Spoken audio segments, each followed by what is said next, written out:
হে hello everyone, good afternoon. তো আজকে ভাবলাম চিংড়ি মাছের একটা নতুন রেসিপি বানাবো। তো ভাবলাম তোমাদের সাথেও ছোট্ট করে একটা ভিডিও শেয়ার করে দিই। কিন্তু তার আগে তোমরা আমাকে বলো, তোমরা চিংড়ি মাছ খেতে কারা কারা পছন্দ করো?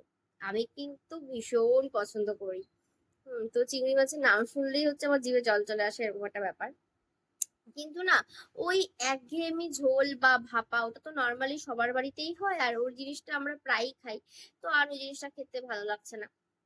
তো যেহেতু আজকে রান্না হবে, তাই ভাবলাম যে একটু নতুন কিছু ট্রাই করা যাক। আর যদিও বা এটা আমি করব না, করবে মাসি। কিন্তু আমি ভাবলাম তোমাদের সাথে রেসিপিটা শেয়ার করি। তোমাদের কেমন লাগলো অবশ্যই জানাবে। আর তাহলে চলো দেখে নেওয়া যাক। এখানে সবার প্রথমে ওই মোটামুটি 5 থেকে 6 চামচের মতন সর্ষে আর তার সাথে 7-8টা চেরা কাঁচা লঙ্কা ভালো মতন মিহি করে বেটে নেওয়া হলো শিলনোড়ায়। আর এদিকে মোটামুটি বড় চামচের 2 চামচ টক দই ভালো মতন ফেটিয়ে নিচ্ছি। এবার একটা বোলের মধ্যে ওই মিহি করা মশলাটা দিয়ে তার মধ্যে পরিমাণ মতন লবণ, অল্প পরিমাণে হলুদ গুঁড়ো, সামান্য চিনি, কয়েকটা চেরা কাঁচা লঙ্কা আর ওই বাটি ধোয়া জলটা অল্প পরিমাণে দিয়ে দেবে।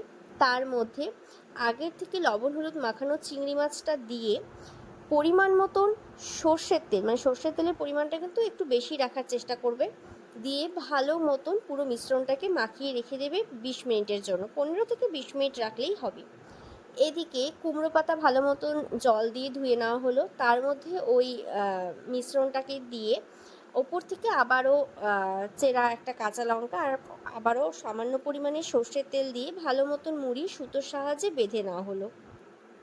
এভাবে প্রত্যেকটা পাতা রেডি করে নাও। এবার কড়াই বসিয়ে তার মধ্যে পরিমাণ মতন সর্ষের তেল দিয়ে, সর্ষের তেলের পরিমাণটা একটু বেশি দেওয়ার চেষ্টা করবে, দিয়ে হালকা একটু গরম হয়ে গেলে সেই পাতাগুলো দিয়ে ঢাকা চাপা দিয়ে দাও 5 মিনিটের জন্য। ব্যাস, তারপর ঢাকনা খুলে এপিট ওপিট ভালো মতো নাড়াচাড়া করে নামিয়ে নিলেই কিন্তু তৈরি হয়ে যাবে আজকের আমাদের এই দারুণ স্বাদের কুমড়ো পাতায় চিংড়ি পাতুরি।